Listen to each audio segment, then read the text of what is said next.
Mr. Leader, good morning to you. Good morning. Good morning.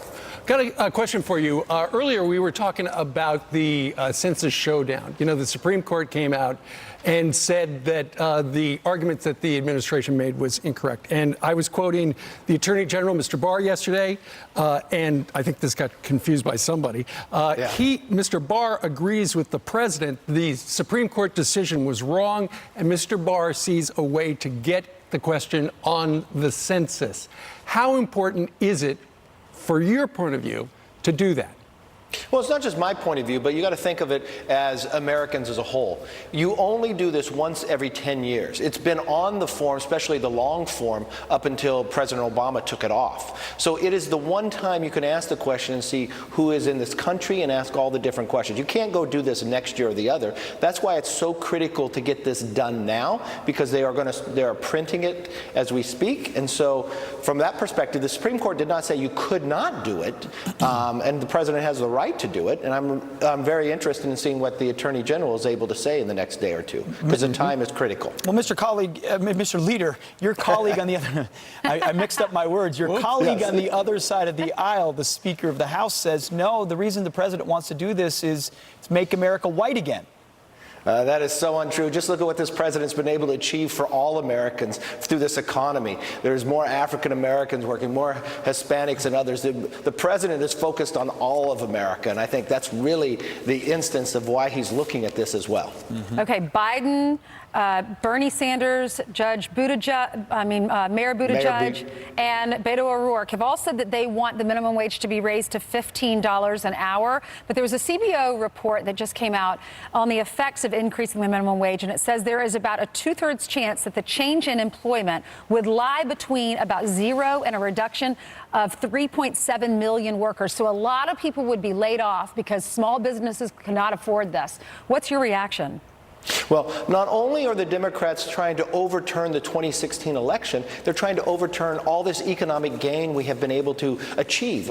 Think of for one moment, we are at our strongest economy we've been in the last 50 years, and this Democratic Party is no longer the Democratic Party. This is the Socialist Democratic Party. The Congressional Budget Office just analyzed this, and this is what they're coming together. They've been trying to do this for quite some time, to raise the minimum wage that could lose up to almost 4 million jobs in America. Why would we want to do that?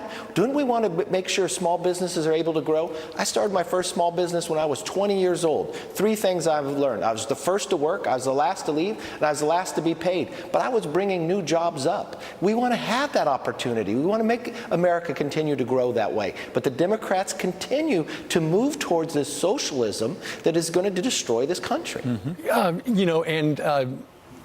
Speaker Pelosi has made it clear in that op-ed with Maureen Dowd a couple of days ago that she's trying to keep the party center-left. And then you've got all of these freshmen, very progressive members, 4 in particular. It looks like there's some tension on the other side of the aisle. It's not tension, it's chaos in the caucus. These Democrats, if you watched them, and they're no longer Democrats, and we should stop calling them that, because they don't even call themselves Democrats. They call themselves Socialist Democrats, and look at what the policies they're offering.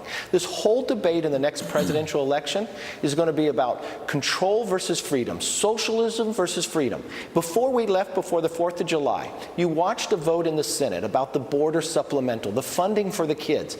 84-8. Every single Democrat in leadership on the Senate side voted for it, but when it came over here, Nancy Pelosi continues to appease the socialists. She tried to fight it the entire time. They're fighting now as they go forward. They have a real chaos inside their whole caucus. And they've got one more member, because Eric Swalwell just dropped out, so he'll be back in the House. Between Eric Swalwell and who's the other one, Merriam, those were the 2 people I think the Republicans I heard from wanted to actually give them money to keep them on stage. What's your prediction for the Democratic Party? Do you think they'll split and there'll be 2 separate parties? Well, they're already split. I mean, the socialist wing of that party is continuing to grow. Think about this. Bernie Sanders probably has the best chance right now to become their nominee. And where did he go for his honeymoon back in the 80s? The Soviet Union. He was registered as a socialist. Remember that? And then you've got all those who are rising up and raising the most money, they come from the socialist wing of the party. Look at those 4 new members of the Democrat Socialist Party here inside the House. They are the wing of the Democratic Party. They are the new movement of that party, which they call themselves Socialist Democrats. Sure There do. you go. All right. Good point. Kevin McCarthy, thank you very much for joining us today from Statuary Hall. Thank you, sir. Thank you. All right.